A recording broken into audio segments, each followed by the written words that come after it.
Olá, chegamos ao sexto vídeo a respeito do temor do Senhor. Lembra-se que no vídeo anterior, no finalzinho, eu falei de um pastor que Deus me revelou que ele estava falando com falsa humildade, pois o líder dos jovens estava testemunhando que depois da pregação do pastor foram cumprimentá-lo, que foi maravilhosa a pregação. E o pastor falou, não sou eu, é o Espírito Santo.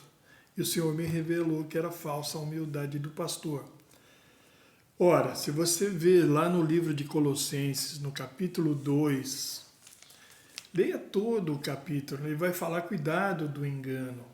Nós devemos ser aperfeiçoados naquele que é o cabeça do corpo de Cristo. Jesus é o cabeça. Então, se eu sou um membro do corpo, eu vou fazer aquilo que o cabeça manda. Ver minha mão se movimenta, não porque ela quer, mas porque a minha cabeça manda. A minha boca fala aquilo que a minha cabeça manda a minha boca falar.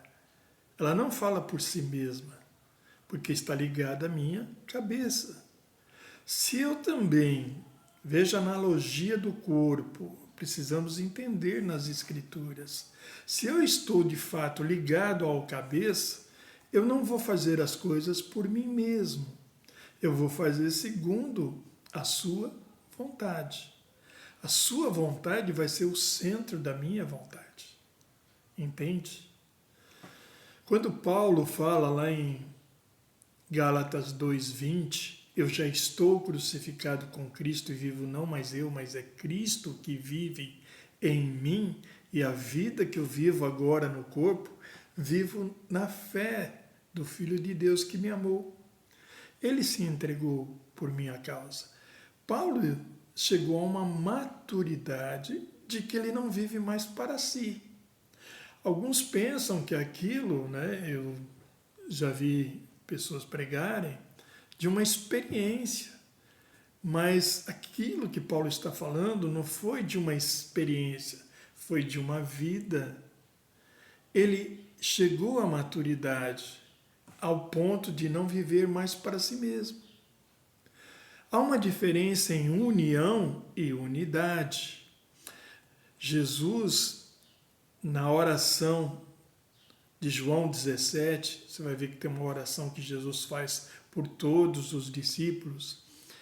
Ele diz ali nos versos de 21 a 23, até que todos sejam um. Nós somos aperfeiçoados na unidade. Jesus vai falando, eu em ti, ó Pai, tu em mim, para que eles sejam um, sejam aperfeiçoados. A palavra aperfeiçoado quer dizer amadurecido. Eu sou amadurecido no conhecimento do Senhor. Quando eu chego à unidade, eu não penso mais em mim mesmo. A união, você se junta a um grupo, mas pensando em si mesmo. Ainda está o ego dentro de você. Lembra que eu, no grego, é ego. O ego, eu não vivo mais, diz Paulo. O ego não vive mais. Eu não vivo mais centrado na minha vontade, mais centrado na vontade de Deus, de Cristo. Porque Ele reina na minha vida. Então, quando eu sou amadurecido, eu sou aperfeiçoado no quê? Na unidade. Eu não penso mais em mim mesmo, eu penso no corpo. Quando eu vou pregar um prego e acabo errando e martelando o meu dedo, todo o meu corpo sente a dor. Todo o meu corpo vem socorrer o membro que foi agredido, foi machucado. Assim é o corpo, ele pensa na unidade. Ninguém vive para si, mas vive pelos outros. É este o sentido. Quando eu vivo para o Senhor, então eu estou aperfeiçoado, amadurecido na unidade. Procure na concordância bíblica aperfeiçoado, você vai ver aperfeiçoado no amor, né? É aquele que cresceu no amor. Então, o amor do Senhor reina em toda a sua vida. E Ele faz pelo amor que Ele tem ao Senhor. Entende? Então, aquele pastor, ele estava falando de si mesmo. E em Colossenses, você vai ver lá, eu vou ver aqui o verso 18, Colossenses 2,18. Não aceiteis que alguém seja árbitro, juiz contra vós, fingindo humildade. Aquele pastor estava fingindo humildade. Ele estava ostentando no seu entendimento carnal, é aquele entendimento segundo o seu psique. Trata-se de uma pessoa, no verso 19, que não está unida à cabeça, que é Cristo. Jesus Cristo é o cabeça. Aquele membro não estava unido ao cabeça. Se estivesse, então ele falaria aquilo que o Senhor teria ensinado. Não, ele falou de si mesmo, porque ele buscava a sua própria glória, ele procurava ser reconhecido. Ele estava vãmente inchado na sua compreensão carnal, entende? Ele não tinha o temor do Senhor, ele era um guia cego. E o líder dos jovens viu, com os olhos, que o pastor era humilde. Por quê? Porque ele raciocinou por aquilo que ele ouviu o pastor dizer. Mas lembra lá em Isaías 11, verso 3, que o temor do Senhor não vai agir por aquilo que ele viu ou ouviu dizer. E aquele líder estava agindo por aquilo que ele viu e ouviu, ele estava no engano. E se um cego guiar outro cego, ambos cairão no abismo. Entende a diferença? E o Senhor estava me alertando. É lógico que naquela ocasião eu não sabia tudo isto que eu sei hoje. Eu só tinha o conhecimento de que o pastor estava agindo de falsa humildade. Jesus, no capítulo 7 de Mateus, você vai ver que ele diz assim, que uma árvore boa não produz frutos maus, assim como uma árvore má não pode produzir frutos bons. Aquela pessoa estava produzindo um fruto mau, que é falsa humildade. É o orgulho encoberto, a falsa humildade. Então ele produziu o que? Um fruto mau. Isso é sinal de que a árvore toda era má. Entende? Ele não tinha, na realidade, permanecido na conversão do Senhor. Ele pode até ter tido um conhecimento com o Senhor, uma experiência, ou até mais de uma experiência, mas ele não permaneceu.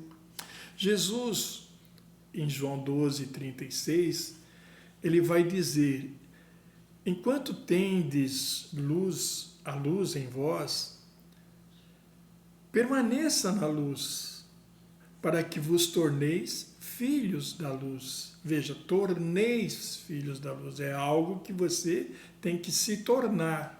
Então, naquela luz que você tem, permaneça nela, porque aí você vai ter mais luz. E se você permanecer na luz que tem, mais luz virá para você. E aí você vai crescer e tornar filhos da luz. Se nós desprezarmos a luz que temos, então até o pouco que recebemos nos será tirado. Mas aquele que permanece no pouco, sobre o muito é colocado. Entende? Este é o sentido. O aperfeiçoamento, o amadurecendo, vem por fazer a vontade do Senhor. Qual era a fome que Jesus tinha? Qual era o alimento de qual ele se alimentava? Você vai ver lá em João 4:34, que Jesus tinha um alimento que os discípulos ainda não conheciam. E eles pensaram, mas quem trouxe alimento para ele? Nós fomos buscar alimento na cidade e Jesus explica, o meu alimento é fazer a vontade daquele que me enviou e concluir a sua obra. Este é o meu alimento, porque é por ele que nós vamos crescendo em fazer a vontade plena do Senhor. A vontade dele é perfeita, ela é plena, ela é agradável. Entende isto? Então, nós devemos desejar, querer fazer a vontade do Senhor. Lá em João 7, verso 17 e 18. No 17, Jesus fala que aquele que quer desejar cumprir a vontade de Deus, no grego o verbo é telei, que é o gerúndio, né? Desejando, querendo, né? Isso dentro do meu coração, isso for crescendo dentro de mim, então eu vou reconhecer se a doutrina é de Deus ou se é do homem, se ele está falando por si mesmo. Entende? Por causa da percepção que o Senhor vai me dar.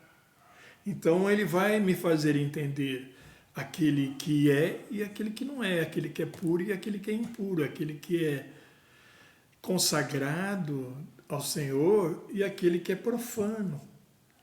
O santo e o profano. Há uma diferença. E essa diferença, quem dá discernimento é o Senhor. Ele dá discernimento não aqui, mas aqui, no Espírito, por causa do temor do Senhor. É ali que os meus olhos vão ser abertos para que eu veja pelo entendimento que o Senhor me dá. E aí eu vou crescendo na luz, e aí eu me torno filho da luz. A luz, ela tem que crescer até ser perfeita, ser dia pleno, completo, sem sombra alguma, porque é assim que nós vamos nos assemelhar ao nosso Deus, é assim que nós vamos assemelhar ao nosso Senhor. Entende a diferença? O Senhor estava me ensinando naquela época, só que eu não tinha a compreensão que eu tenho hoje. Mas de lá para cá, eu cresci no conhecimento do Senhor. E o Senhor então passou a abrir os meus olhos. Como eu passei a seguir a luz revelada, então eu passei a crescer no conhecimento do Senhor, para que eu pudesse atingir a maturidade. A maturidade me faz ver que eu devo caminhar para fazer com que a unidade seja perfeita no corpo de Cristo. Eu trabalho para que o corpo de Cristo seja um. Eu não vivo mais eu, mas Cristo vive em mim. E esta vida que me impulsiona a seguir o caminho da luz. A luz que raia no meu coração. Esse é o entendimento. E aí, então eu sei, Jesus ele diz em Mateus 12:30, aquele que não é comigo, contra mim está. O que quer dizer? Se eu estou nele, eu vou trabalhar para ele, mas se eu não estou ligado a ele, que é o cabeça, eu contra ele estou. Se eu estou nele, eu sou Cristo. Se eu estou contra ele, eu sou anticristo. Vê a diferença? E quem comigo não ajunta, ele espalha. Se eu estiver em Cristo, eu vou unir, eu vou trabalhar para a unidade do corpo. Mas se eu não estou em Cristo, eu vou trabalhar para espalhar. Veja que o inimigo tenta dividir para vencer. Quando você divide o corpo, você vence. O objetivo dele é sempre dividir, é espalhar. Grupos que se levantam como muros em torno de si mesmo, eles se insurgem contra a verdadeira sabedoria, como está lá em Provérbios, que o solitário, né, ele busca a si mesmo, ele se insurge contra a verdadeira sabedoria, porque ele busca o desejo próprio do seu coração e não a vontade de Deus.